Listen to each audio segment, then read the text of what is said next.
নমস্কার, আমার নাম অনিরুদ্ধ। বাই প্রফেশন আমি ফিজিওথেরাপিস্ট অ্যান্ড ফিটনেস কোচ। নিজে ব্যায়াম করতে ভালোবাসি, ব্যায়াম শেখাতে ভালোবাসি, ব্যায়াম শিখতে ভালোবাসি। এই প্রফেশনে বিগত 17 থেকে 18 বছর ধরে আছি। আজকে মেনলি চেস্ট ওয়ার্কআউট করলাম। এই চেস্ট ওয়ার্কআউটটা একটু অ্যাডভান্স ওয়ার্কআউট।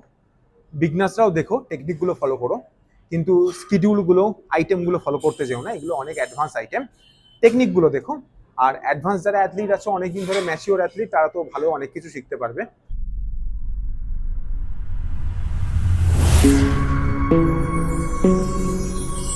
আজকে চেস্ট ডে এটা ফার্স্ট ওয়ার্কিং সেট, সিটেড কেবল ফ্লাই।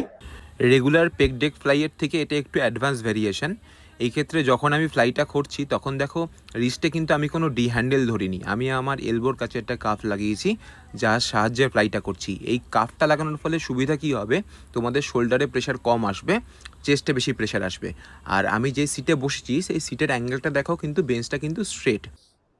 যখন ফ্লাই করবে তখন দুটো ডি হ্যান্ডেলকে না ঠেকানোর চেষ্টা করবে সব সময় দুটো এলবোকে স্কুইজ করে। যখনই এলবো স্কুইজ করবে তখনই দেখবে না আর হাতটা ঠেকছে না।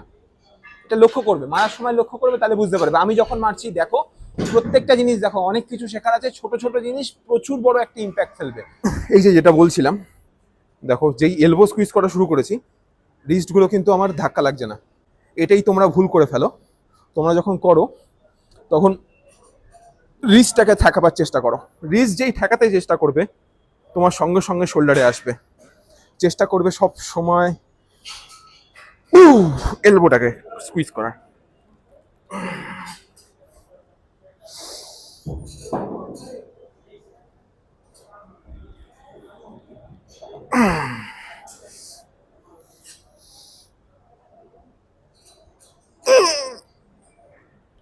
চেস্ট ডের সেকেন্ড আইটেম ইনক্লাইনে Smith machine bench press.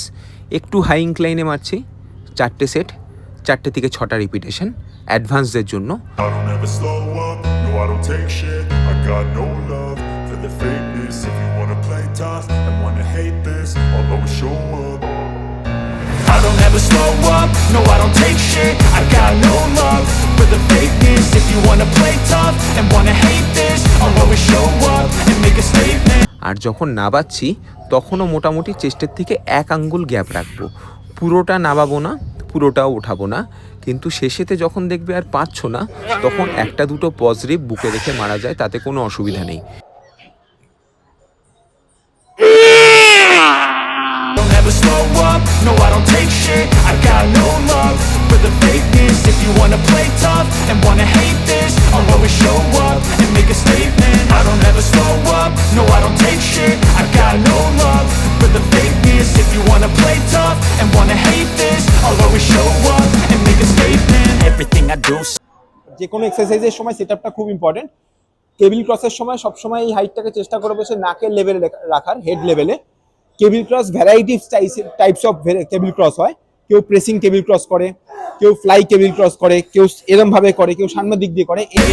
I don't ever slow up, no I don't take shit. I got no love for the fakeness. If you wanna play tough and wanna hate this, I'll always show up and make a statement. Gonna learn the consequence of being incompetent. Mental health is confidence, dreams and some honestness. I'm not here to save the day, that's for you to take away.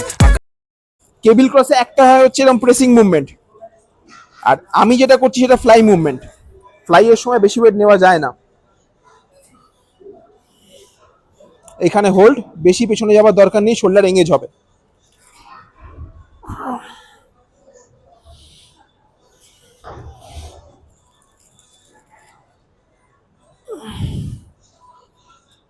Cable ক্রসের সময় সামনে যদি একটা আয়না থাকে খুব ভালো হয়, শোল্ডারটা দেখা যায় উঠছে কি উঠছে না।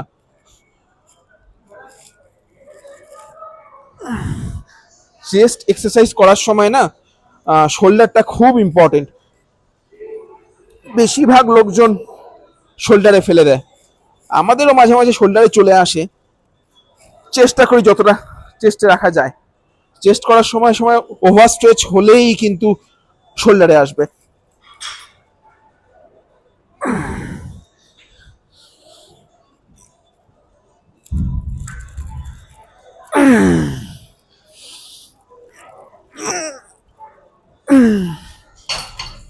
চেস্টের শেষ ওয়ার্কআউট প্যারালাল বার মোস্ট ফেভারিট এক্সারসাইজ।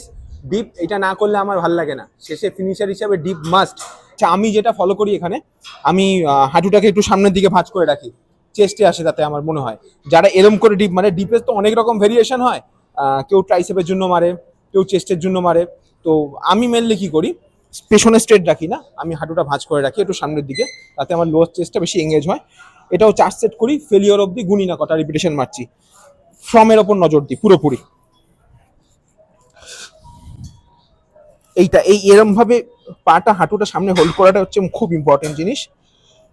এই ফুল স্ট্রেচ, এখানে হোল্ড, দেন আপ আপ পুরোটা উঠবে না, হাফ এত অবধি।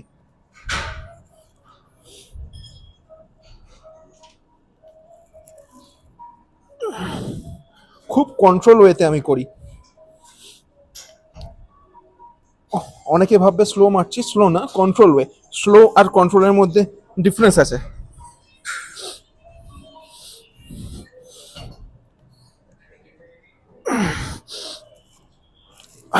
আজকে চেস্ট ডে ছিল, চেস্ট ডে হয়ে গেছে। চেস্ট ডে প্রথমে মেরেছিলাম হচ্ছে বসে সিটেড ফ্লাই কেবিল ক্রসওভার মেশিনে, 3 সেট করেছি, মোটামুটি 10টা থেকে 12টা রিপিটেশন।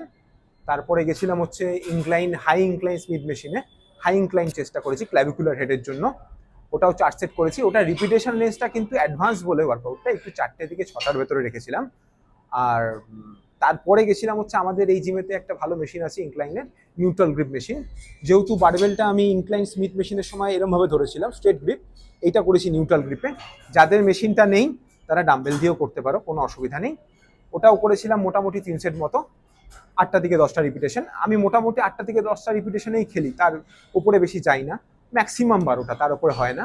ওই নিউট্রাল গ্রিপ প্রেসের পর কেবিল ক্রসওভার করেছিলাম, ওটাও 3টে সেট করেছিলাম, 3টে থেকে 4টে সেট করেছি, মনে পড়ছে না এখন কত করেছি, আমি ভিডিওতে অ্যাড করে দেবো। ওটাও 10টা থেকে 12টা রিপিটেশন। তারপরে এখন প্যারালাল বার করলাম। প্যারালাল বার ডিপটা কিন্তু মোস্ট ইম্পর্টেন্ট, ওটাকে স্কিপ করো না, ওটা অনেকেই পারে না, তো সব আইটেমগুলো করে নেয় সবাই, ডিপটা স্কিপ করে যায়। স্পেশালি বিগনার্সদের জন্য বলছি, ডিপটাকে স্কিপ করবে না, ওটা স্ট্রেংথ বাড়ে। লোয়ার চেস্টে কোথায় আসছে দেখতে হবে না, তুমি জাস্ট মারো। ওটা 4 সেট মারলাম ফেলিওর অবধি। আর এত দূর অবধি যারা ভিডিওটা দেখেছো তাদেরকে খুব ধন্যবাদ। বন্ধুদের সঙ্গে ভিডিওটা একটু শেয়ার করো, তাহলে খুব হেল্প হয়। আর যদি ভালো লেগে থাকে তাহলে একটু সাবস্ক্রাইব করো, এরপরে আরও ভিডিও দেবো। ধন্যবাদ।